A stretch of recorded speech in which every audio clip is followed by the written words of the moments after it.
Avant d'entamer... Et alors, justement, à propos de Misère de l'homme, qu'est-ce qu'elle pense des bordels, la féministe pragmatique du plateau, Joyce Sorman? Bah moi, je suis plutôt pour la réouverture des maisons de joie et des bordels, ça c'est certain. Ah oui, c'est vraiment un nouveau féminisme. Hein.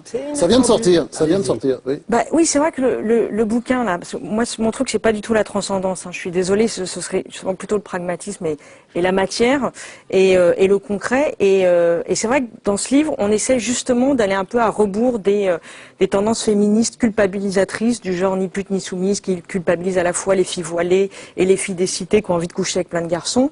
Et puis, on essaye aussi de sortir un peu de l'image de la femme victime, qui est encore un truc assez prégnant finalement dans la pensée féministe. Donc, on commence le bouquin avec un portrait de Grésilydis Réal, qui est une prostituée genevoise, très très chic, militante féministe, qui a écrit des bouquins formidables chez Vertical, qui est morte il y a quelques années, et qui présente une espèce de figure comme ça, joyeuse et libérée de la prostituée. Alors, comme le disait Fabrice Lucchini tout à l'heure, il y a effectivement ce problème objectif des femmes prostituées victimes, mais après il y a le regard qu'on porte sur la prostituée, qui est un regard comme ça qui aliène justement dans une posture de victime de la société, alors que la prostitution, ça peut être vu aussi comme quelque chose de joyeux, de vivant, du côté de la vie, pas seulement du côté de la mort. Voilà. Alors, votre nouveau féminisme, ou néo-féminisme, je ne sais pas comment on peut l'appeler, en tout cas ça dépote, parce que votre définition, on peut dire que c'est quoi? Emmerder le monde et être fière, agressive et courageuse. Oui, c'est ce que dit Despentes. C'est vrai qu'on a eu envie de faire ce bouquin après avoir lu le livre de Despentes qui est paru l'année dernière, qui s'appelle King Kong Theory. Ouais, bien sûr. Et elle dit ça, elle dit, voilà, pour moi être féministe et emmerder le monde, être fière, courageuse, être vulgaire, être forte, être grossière, être virile. C'est aussi ça le nouveau féminisme. C'est une contribution, disons, à la pensée féministe.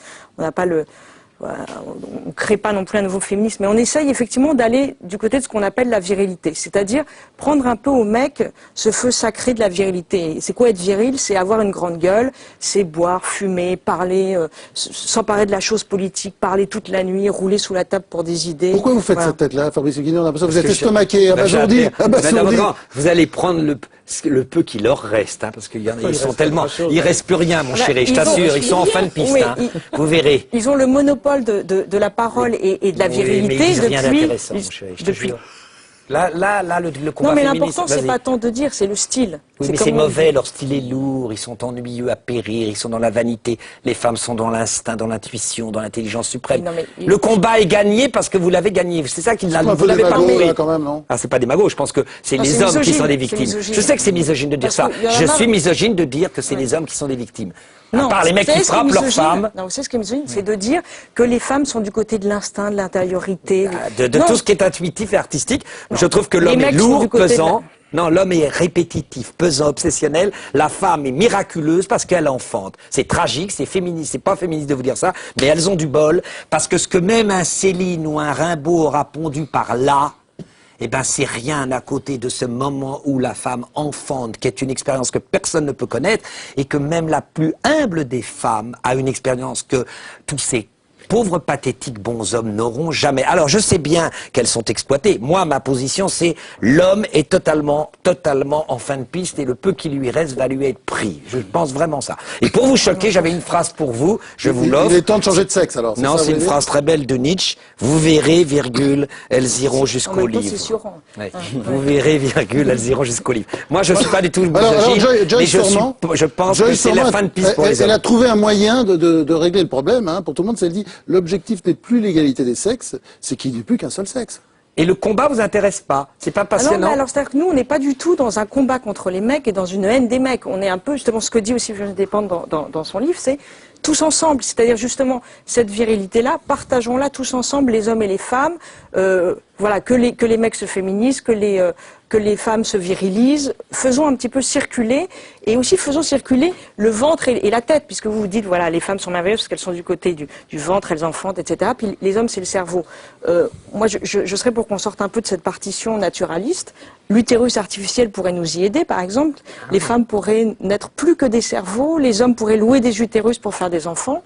Voilà, je ne comprends pas la nécessité de cette uniformisation. Moi, je pense qu'il y a égalité, mais je comprends comprends pas pourquoi vous voulez l'uniformité. Je crois que c'est Sacha qui disait qu'il donnerait volontiers la supériorité aux femmes si elles arrêtaient de parler d'égalité. Nous, on a dit, on vous donne excusez-moi le lapsus, on a l'égalité. Je n'imagine pas qu'il y ait vraiment quelqu'un de bien portant aujourd'hui qui conteste l'égalité de l'homme et la femme. Mais pourquoi faut-il qu'on fasse des utérus artificiels, des spermatozoïdes artificiels, des ovules artificiels? Mais oui, attendez, si on va à l'utérus, on va arriver au spermatozoïde. Il y a deux choses. Il y a d'abord que l'égalité est pas absolument gagnée. Vous pouvez pas dire ça.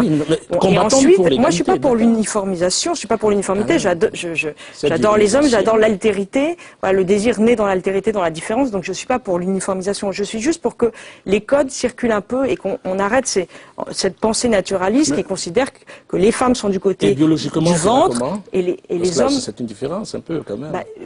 Elle vous fascine quand même, parce que vous aimez les femmes autoritaires. Mais moi j'adore les femmes en général, mais je suis pas vraiment. Vous n'aimez pas l'idée du combat entre les sexes? C'est merveilleux le combat.